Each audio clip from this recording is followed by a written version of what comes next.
Bienvenue dans Reiki Banashi, un podcast où on parle de Reiki simplement.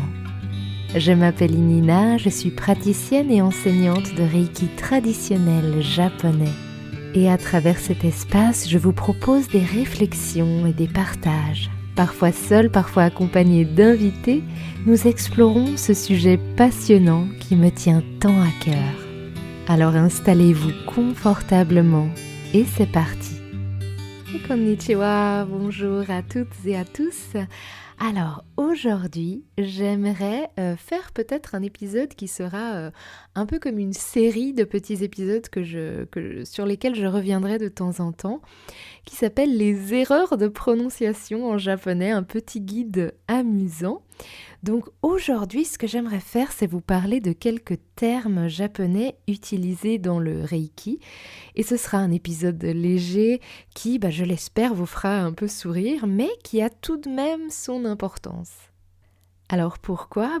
Tout simplement parce qu'en étant moitié japonaise, j'entends souvent des prononciations, on va dire, un peu créatives. Alors, je suis certaine que je fais exactement le même genre d'erreur en prononçant des termes ou des mots qui proviennent d'une langue que je ne parle pas. Donc, bien sûr, ces corrections, elles viennent d'un espace bienveillant parce qu'on parle une langue étrangère. Quand on parle une langue étrangère, on ne se rend pas forcément compte et pas toujours compte de ces erreurs. Pourtant, modifier un son, ça peut parfois complètement changer la signification d'un mot ou d'un nom, par exemple. Alors, prenons un exemple avec un mot en français. Le mot feu, par exemple, F-E-U. On sait tous ce que c'est. Mais si on remplace le E de feu par O, on obtient fou, F-O-U. Deux mots qui sont très différents. En japonais, c'est pareil. Un petit changement de prononciation, ça peut donner un tout autre sens à un mot ou à un nom. Alors, je vais commencer par une erreur de prononciation que je trouve très fréquente chez les francophones et qui touche carrément à la base le mot Reiki lui-même. Donc, en japonais, Reiki se prononce donc Reiki avec un E allongé, presque un peu comme un accent grave sur le E. Et alors attention, on ne dit pas Raiki ou Raiki, voire même Raiki. J'ai déjà entendu un petit peu cette prononciation. Alors attention, en japonais, la première partie du mot rei, reiki, donc rei, c'est ok si vous n'avez pas le R japonais et que ça devient une espèce de R français, mais c'est pas rai, d'accord ?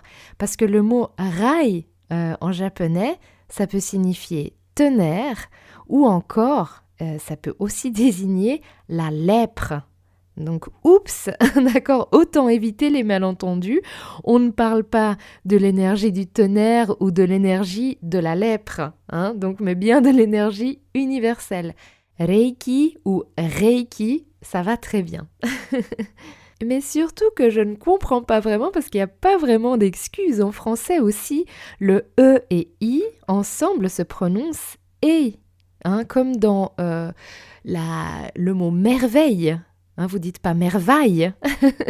Donc, attention à ça, parce qu'on parle bien d'énergie universelle et pas d'énergie de la lèpre, s'il vous plaît. Ensuite, la deuxième erreur fréquente que j'entends, c'est le nom de notre fondateur du Reiki, n'est-ce pas ? Mikao Usui. Alors attention, c'est Usui et pas Uzui. C'est une deuxième erreur fréquente, la prononciation des S suivies d'une voyelle. En fait, le japonais, il a été romanisé en passant par l'anglais, ce qui fait que tous les S suivis d'une voyelle se prononcent toujours S et pas Z. D'accord ? Donc l'exemple le plus important en Reiki, bien sûr, Mikao Usui, le fondateur, on dit bien Usui avec un S et non Uzui, comme avec un Z. Donc c'est Usui. Pas Uzui. Pour vous donner une image, imaginez qu'on déforme un nom de famille. Si, par exemple, vous vous appelez Dupont Et vous aimeriez qu'on vous appelle Dupont et non, si on remplace par exemple le P avec un F, ça devient Dufond ou pire. Mais autre chose que je dirais pas une autre lettre, ça pourrait être encore pire, mais on va garder Dufond.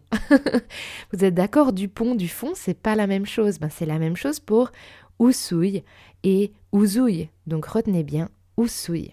Alors si vous êtes fan d'anime, je vous vois venir, vous allez me dire oui, c'est un nom qui existe, Uzui, oui, ça existe bien.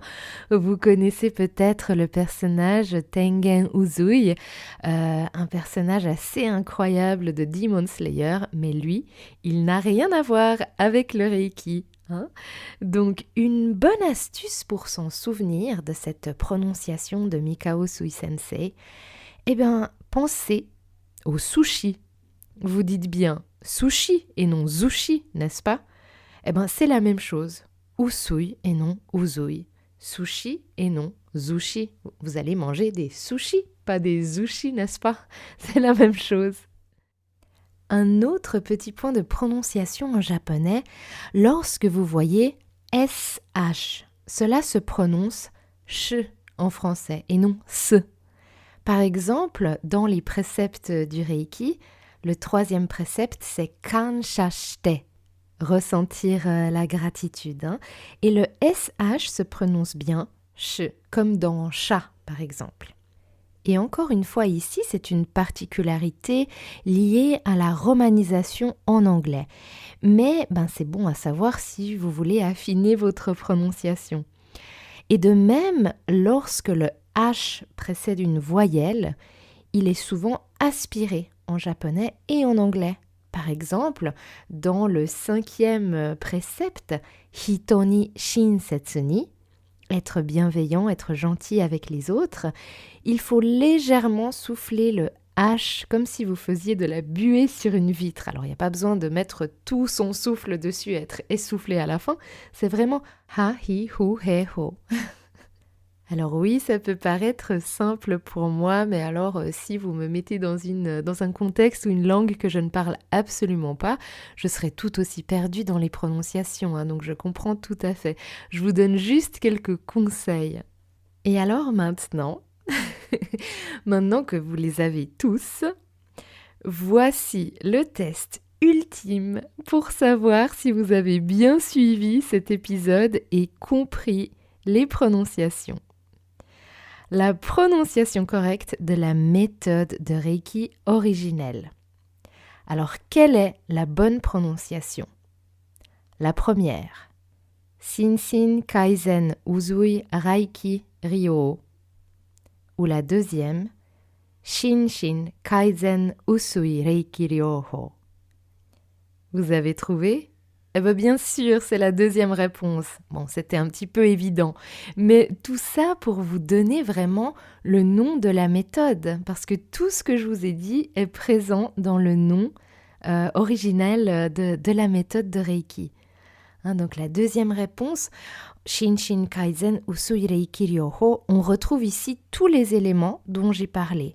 Le SH dans le Shinshin, qui n'est pas Shinsin, Usui et non Uzui, Reiki et non Raiki, et enfin Ryoho et non Ryo-o. On a tendance à ne pas prononcer le H, mais il est présent et il a son importance dans la sonorité du mot. Voilà, donc c'était un petit épisode léger, mais j'espère qu'il vous aura fait sourire tout en vous aidant peut-être à améliorer votre compréhension et prononciation des termes de Reiki. Merci pour votre écoute. C'est un bonheur de partager ces moments avec vous. Si vous voulez continuer à explorer ces sujets avec moi, vous pouvez me retrouver sur Instagram ou sur mon site internet. Et si vous souhaitez aller plus loin ou en apprendre davantage, tous les liens se trouvent dans les notes de cet épisode. Je vous dis à très vite et en attendant, prenez soin de vous. Arigatou gozaimashita.